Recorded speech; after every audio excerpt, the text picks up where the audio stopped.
This was a New Deal cooperative community for Jewish, immigrant Jewish workers of the Cloakmakers Union.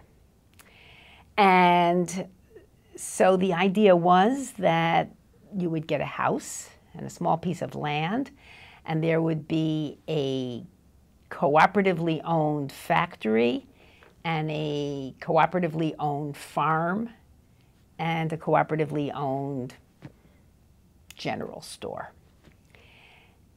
And the people, like my father, went there. They worked for the WPA, the Works Progress Administration, the New Deal agency, building the roads and the sewers and the infrastructure for the town. And these little Bauhaus houses were put up that were very, very modern for the time. They had central heating, they had refrigerators, gas stoves. They were really quite a bit nicer than these apartments that my parents lived in Brooklyn. And they moved there. And it was an extraordinary place for me to grow up.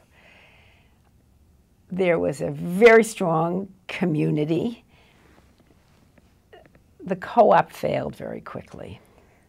That was kind of unfortunate. And it failed for a variety of reasons.